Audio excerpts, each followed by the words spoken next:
The morning sun filtered through the stained glass windows of St. Mary's Church in New Orleans, casting colorful patterns across Father Michael's worn collar as he finished his morning prayers. His withered hands, marked by years of charitable work, carefully straightened his best suit jacket, a modest garment he reserved for special occasions. Today was different from his usual routine of serving meals at the shelter or counseling troubled souls in his small office. For 15 years, he had quietly nurtured a dream while serving his community. Every Sunday collection he could spare, every small donation specifically given to him, every stipend from special services, all carefully saved and invested. The dream wasn't for himself, but for the countless families in the Bayou communities who couldn't make it to the city for help, for the children he knew needed more than just prayers. The morning traffic parted before him as he drove his old Ford towards Fort Lauderdale, Florida. The journey felt symbolic, crossing state lines to transform years of dedication into something tangible. His mind drifted to little Sophie, a young girl from one of the poorest areas of the parish, who had asked him why God couldn't send help closer to her home. That question had sparked his vision, a mobile ministry that could reach the isolated communities along the Gulf Coast. Sunset Marina Luxury Yachts emerged like a glittering palace of excess, its massive showroom windows reflecting the Florida sun. Father Michael parked his modest car between two vehicles that probably cost more than his church's annual operating budget. He said a quiet prayer, adjusted his collar, and stepped out into the humid Florida morning. The showroom's automatic doors whispered open, greeting him with a blast of cold air that carried the faint scent of leather and expensive cologne. Inside, the displays of wealth were almost overwhelming, scale models of magnificent vessels, their sleek lines promising freedom and luxury, stood on pedestals like sacred artifacts. Multiple screens showed virtual tours of various yachts, each one representing a sum that could feed his entire parish for years. The reaction to his presence was immediate and unmistakable. The receptionist's professional smile faltered as she took in his appearance. Two salesmen in expensive suits exchanged meaningful glances, their expressions a mixture of amusement and dismissal. A couple browsing brochures nearby took a subtle step away, as if his modest presence might somehow taint their shopping experience. Bradford Winston III, according to his golden name tag, approached with the practiced grace of someone accustomed to turning away unwanted visitors. "Can I help you today, sir?" The pause was deliberate, the title "sir" carrying just a hint of irony. Father Michael stood straight, channeling the same dignity he brought to his pulpit each Sunday. "Yes, I'm interested in purchasing a yacht," he stated clearly. "Something suitable for mobile ministry and community outreach. I need space for supplies, medical equipment, and an area that could serve as a chapel." The silence that followed was heavy with unspoken judgment. Bradford's carefully maintained smile tightened at the corners, while somewhere behind him, someone failed to completely suppress a snicker. Father Michael felt their stares, but remained unmoved. He had faced skepticism before, when he started the soup kitchen, when he opened the shelter, when he began the literacy program. Each time, faith and determination had proven stronger than doubt. If this story interested you, don't forget to subscribe to our channel and give it a like. Tell us which city you're watching from. Let's continue. "Father," Bradford said, emphasizing the title with barely concealed skepticism, "perhaps I could interest you in our smaller vessels? We have some excellent 20-foot boats that might be more appropriate for your budget and needs." His tone carried the same condescension often directed at children who wander into luxury stores. Father Michael remained serene, though his heart ached at the prejudice before him. "Actually, I've done extensive research. The Azure 85 would be perfect after some modifications. Its layout would allow for a medical bay, a storage area for supplies, and space for a small chapel." A new voice cut through the tension, sharp, authoritative, and distinctly feminine. "Is there a problem here, Bradford?" Victoria Sterling, the general manager according to her name tag, approached with the confidence of someone used to handling difficult situations. Her designer suit probably cost more than Father Michael's entire wardrobe. "Mrs. Sterling," Bradford began, his tone suggesting he was dealing with an unfortunate situation, gentleman is inquiring about the Azure 85. He emphasized the model name as if pointing out an absurdity. Victoria's perfectly sculpted eyebrows arched slightly as she assessed Father Michael, taking in his modest suit and well-worn shoes. Her lips curved into a practiced smile that held no warmth. "Father," she said, managing to make his title sound like a quaint curiosity, "while we appreciate your interesting vision, the Azure 85 is typically purchased by business executives and celebrities. The vetting process alone requires proof of substantial assets." Father Michael thought of the countless faces that filled his church every Sunday, of the families in the bayous who couldn't reach the city for help, of the children who had never known the comfort of proper medical care. Each dismissive glance only strengthened his resolve.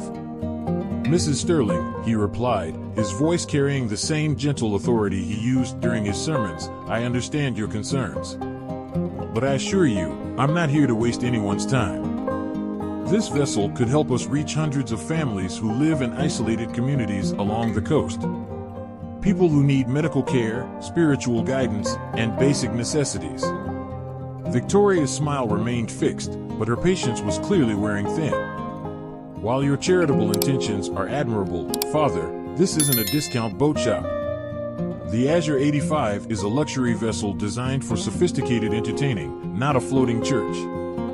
The words hung in the air like a challenge. Other customers had stopped pretending not to listen, their expressions ranging from embarrassment to morbid fascination. Father Michael could feel the weight of their stares, the silent judgment, the assumptions about his worth based solely on his appearance. Yet he stood firm, just as he had stood firm through hurricanes, through poverty, through every challenge his ministry had faced. As the tension in the showroom reached its peak, an elderly gentleman emerged from the back office, his silver hair and impeccable suit carrying an air of quiet authority. Robert Sterling Sr., the dealership's founder, had been observing the entire exchange through his office window. "Victoria, Bradford," he spoke, his voice gentle but commanding, "I believe we're failing to see the bigger picture here." He walked toward Father Michael with measured steps, his keen eyes taking in every detail of the priest before him. The atmosphere shifted perceptibly. Victoria's confident demeanor faltered slightly, while Bradford took an unconscious step backward. Robert Sterling Sr. stopped directly in front of Father Michael, studying him with an intensity that seemed to peer into his soul. "Tell me more about these coastal communities you mentioned, Father," the older man said. "What exactly is your vision?" For the first time since entering the showroom, Father Michael felt truly heard. He began to explain his work in New Orleans, the families in the bayous who couldn't reach the city, the children who needed medical care, the elderly who couldn't travel for spiritual comfort. As he spoke, his voice carried the passion that had driven him for 15 years. Robert Sterling's expression changed subtly as Father Michael spoke. Something flickered in his eyes, recognition, perhaps, or understanding. He raised his hand, silencing Victoria, who had started to interject. "Michael," Robert said suddenly, "Father Michael from St. Mary's in New Orleans?" The priest nodded, surprised at the recognition. "The same Father Michael who kept his church open during Hurricane Katrina? Who turned it into a shelter and medical center?" The memory of those dark days rushed back, the howling wind, the rising waters, the hundreds of desperate people seeking refuge. The church had become an island of hope in the chaos, its doors open to all, regardless of faith or background. Victoria and Bradford exchanged confused glances as their boss continued to study Father Michael with growing amazement. The other customers, still watching the scene unfold, leaned in closer, sensing that something extraordinary was happening. Robert Sterling Sr. turned to face his employees and the onlooking crowd. "This man," he announced, his voice carrying across the showroom, "turned his church into a sanctuary during our city's darkest hours. When official shelters were full, when hospitals were overwhelmed, his church became a beacon of hope. My own daughter and her children found refuge there when they couldn't evaluate in time." The revelation landed like a thunderbolt in the quiet showroom. Victoria's perfectly maintained composure cracked completely, her face draining of color as she realized how they'd been treating a man her father-in-law clearly held in such high regard. Bradford seemed to be trying to make himself invisible, his earlier smugness evaporating into the air-conditioned atmosphere. The revelation about Father Michael's role during Hurricane Katrina had barely settled when Victoria Sterling's phone buzzed insistently. Her face, already pale from the earlier revelations, turned almost ghostly as she read the message. Her perfectly manicured hands trembled slightly as she looked up at her father-in-law. "Dad," she said, her voice barely above a whisper, "it's Elizabeth. She's been trying to reach you." Elizabeth, Robert's daughter, the one Father Michael had helped during Katrina, was now a prominent philanthropist known for her charitable work along the Gulf Coast. Robert Sterling Sr.'s expression darkened. "Elizabeth? What's wrong?" "She's discovered something about the Foundation's finances," Victoria continued, her professional demeanor cracking further. "The charitable fund, there are irregularities. Significant ones. The Sterling Foundation, established after Katrina to help coastal communities, had been the family's pride and source of redemption after years of catering exclusively to the wealthy. But now, it seemed, something was terribly wrong." Father Michael watched as Robert Sterling Sr. absorbed this news, noting how the older man's shoulders seemed to carry a new weight. The priest had seen that look before, on the faces of those who discovered their trust had been misplaced. "Perhaps," Father Michael said gently, "this is a conversation best had in private?" But Robert shook his head. "No, Father. You should hear this." "Victoria, explain." Victoria's composure, already fragile, threatened to shatter completely. "The Foundation's funds, millions meant for coastal community support, they've been diverted. The board members, they've been using the money to buy luxury yachts for themselves through our dealership, disguising them as mobile medical units that never actually served any communities." The irony was not lost on anyone in the room. While they had been questioning Father Michael's legitimacy, their own organization had been corrupting the very mission he represented.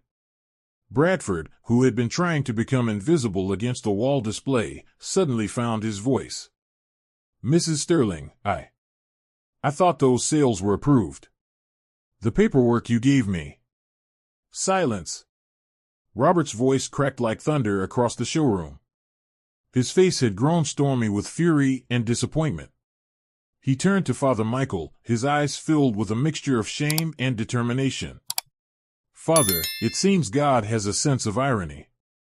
You come here seeking a vessel to help others, while those entrusted with the same mission have betrayed that trust."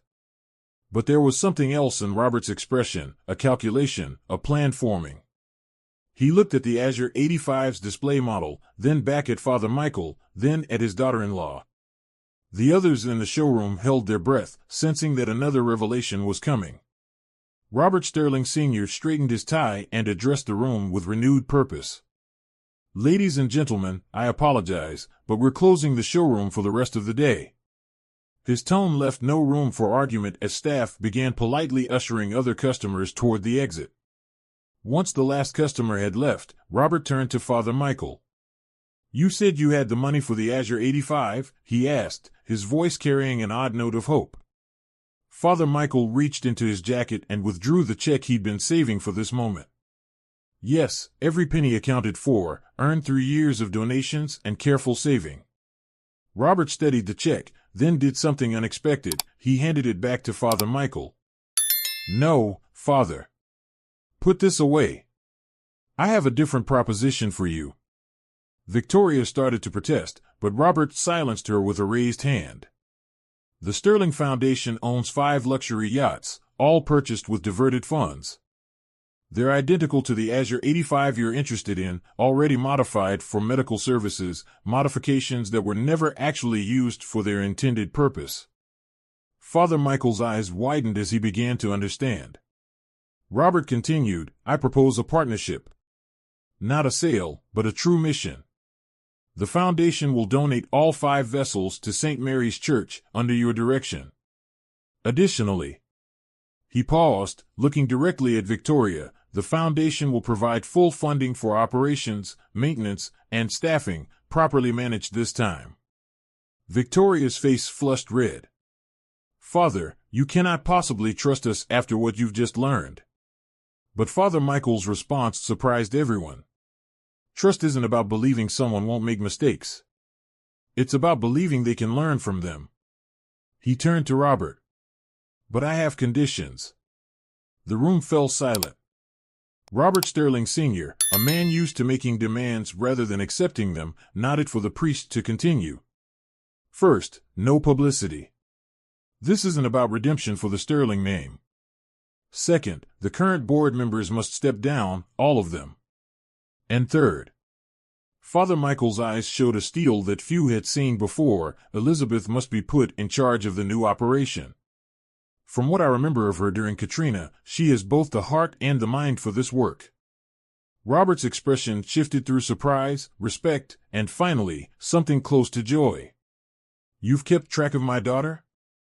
I keep track of all those who show true potential for service, Father Michael replied simply. Elizabeth's charitable work since Katrina hasn't gone unnoticed. The tension in the room crackled with new energy. What had begun as a simple yacht purchase was transforming into something far more significant, a chance for redemption, restoration, and real change. But as the details began to emerge, no one noticed Bradford slip quietly toward his office, his hand clutching his phone with nervous energy. The next morning dawned bright over the marina as Father Michael stood on the deck of what would become the flagship of the new mission. The morning sun glinted off the yacht's pristine white hull, but this time, the reflection didn't speak of luxury and excess, it whispered of hope and purpose. Elizabeth Sterling had arrived late the previous evening, her presence bringing both warmth and decisive action.